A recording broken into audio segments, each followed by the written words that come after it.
Institutions भी चाहिए अध्यक्ष महोदय। इंडस्ट्रीज चाहिए, होती है, जो साइंटिफिक प्रोडक्ट्स का निर्माण कर सके, ऐसी हमको इंडस्ट्रीज भी चाहिए। अध्यक्ष महोदय, कहने का मेरा अर्थ यह है कि अगर चंद्रयान 3 ने चंद्रमा पर अपने कदम रखे हैं, यह एक और इसरो की सफलता तो है ही, साथ ही यह इस बात का भी द्योतक है कि हमारे देश का साइंटिफिक इकोसिस्टम, जिसमें करोड़ों करोड़ों भारतीयों ने जाने अनजाने अपना योगदान दिया है, वह अपनी आज शेप ले रहा है। यह दिखाता है कि हमारे स्कूल्स, हमारे कॉलेजेस और यूनिवर्सिटीज में साइंस की पढ़ाई बेहतर हो रही है और हमारी इंडस्ट्रीज भी अच्छी गुणवत्ता वाले प्रोडक्ट्स और सप्लाई कर रही हैं। अध्यक्ष महोदय, हमें अच्छे स्टूडेंट्स, अच्छे टीचर्स और रिसर्चर्स आज मिल रहे हैं। इसलिए आज हम किसी उपलब्धि तक पहुंचते हैं तो उसके लिए वे सभी बधाई के पात्र हैं अध्यक्ष महोदय, जिन्होंने इस यात्रा में अपना किसी भी प्रकार का सहयोग दिया है और राष्ट्र के भीतर साइंटिफिक टेम्परामेंट को जन्म दिया है। और अध्यक्ष महोदय, जब मैं यहां साइंटिफिक टेम्परामेंट की बात कर रहा हूं तो उससे मेरा मतलब कुछ वैज्ञानिक उपकरणों के, कुछ साइंटिफिक ऑपरेटर्स के केवल डेवलप कर लेने भर से नहीं है। यह हमारे कहने का तात्पर्य नहीं है। साइंटिफिक टेम्परामेंट की यदि मैं बात कर रहा हूं तो साइंटिफिक टेम्परामेंट से मेरा आशय यह है कि वैज्ञानिकता और तार्किकता, ये दोनों हमारी सोच में हो, वह हमारे बात और हमारे व्यवहार में हो और वह हमारे स्वभाव में भी हो। आवश्यक नहीं हम जब विज्ञान का विषय पढ़ें तभी हम साइंस से दो चार हों, बल्कि हम आर्ट्स, म्यूजिक और साथ ही साथ एस्थेटिक्स भी पढ़ें तो हम उसमें भी साइंटिफिक अप्रोच रख सकें। मैं इस साइंटिफिक टेम्परामेंट की यहां पर अध्यक्ष महोदय बात कर रहा हूं और हम सब इस संबंध में बड़े भाग्यशाली हैं अध्यक्ष महोदय कि यह टेम्परामेंट प्राचीन काल से ही हम भारतवासियों को विरासत में मिला हुआ है। आप देखें, चाहे हमारे प्राचीन ग्रंथ वेद हों या फिर उपनिषद देख लें या फिर स्मृति ग्रंथ देख लें, सर्वत्र आपको विज्ञान या फिर विज्ञान से युक्त विचारों के दर्शन करने को मिलेंगे।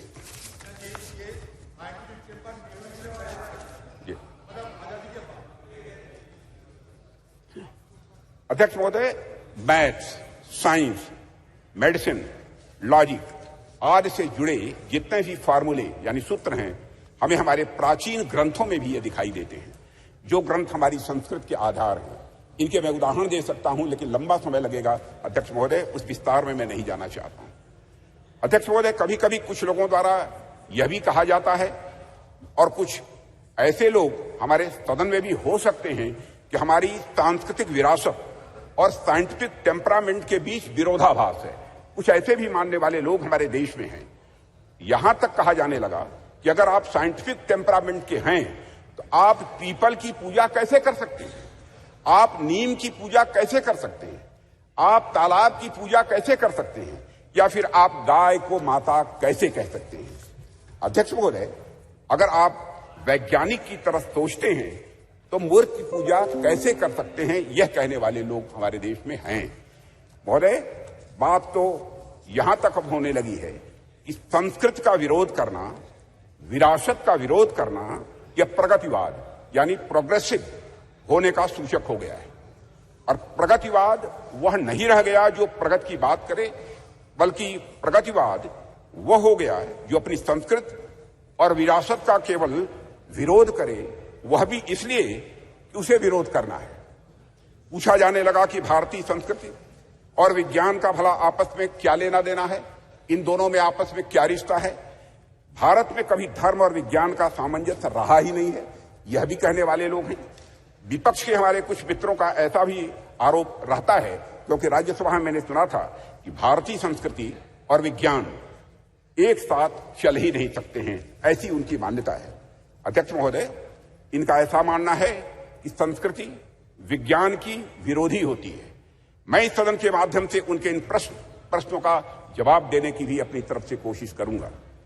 भारत में यदि कोई व्यक्ति यह कहता है कि हमारी संस्कृति विज्ञान की विरोधी है, तो मुझे लगता है कि उस व्यक्ति को न तो हमारी संस्कृति का स मालूम है और न ही विज्ञान का व मालूम है।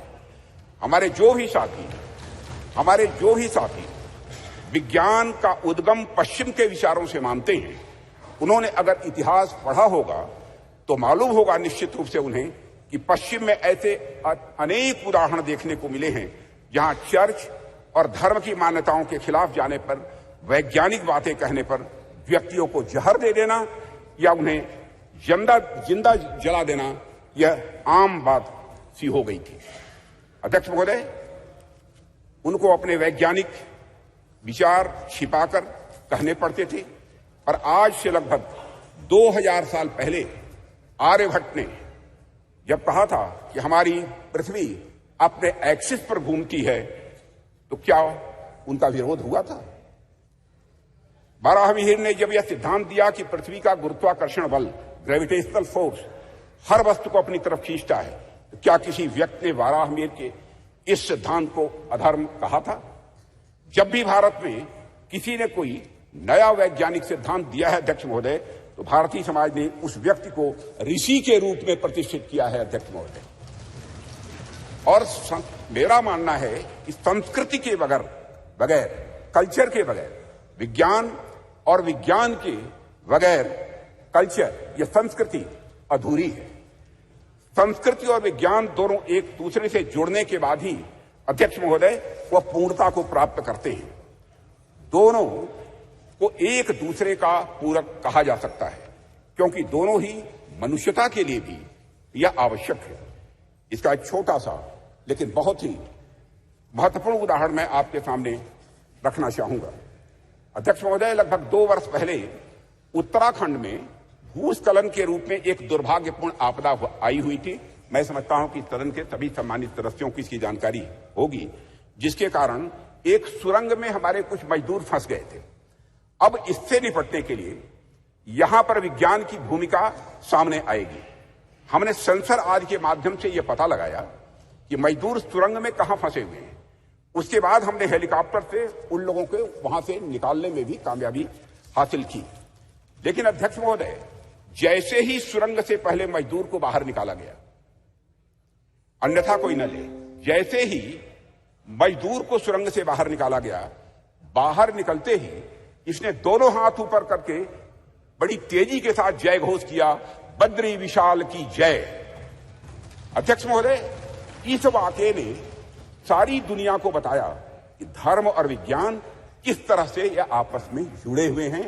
एक दूसरे से अलग नहीं है धर्म और विज्ञान, बल्कि यह एक दूसरे से जुड़े हुए हैं। निश्चित रूप से विज्ञान ने उस मजदूर को सुरंग से बाहर निकालने में अध्यक्ष महोदय बहुत बड़ी भूमिका निभाई है, इसमें कहीं दो मत नहीं है।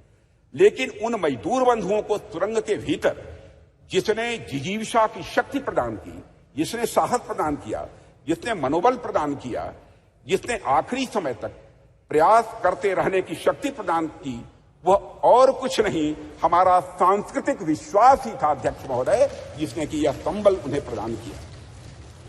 अध्यक्ष महोदय, वह हमारी कल्चर, वह हमारी संस्कृति ही थी जिसने सुरंग में फंसे उस मजदूर को यह भरोसा दिलाया कि वह इस संकट से बचकर निकल जाएगा, उसके ईश्वर इस संकट से उसे निकाल लेंगे, यह उसका विश्वास था, भरोसा था।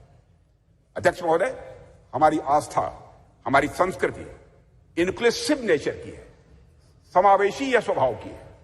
हमारा सांस्कृतिक राष्ट्रवाद हमें अखिल मानवता के बंधुत्व का पाठ पढ़ाता है।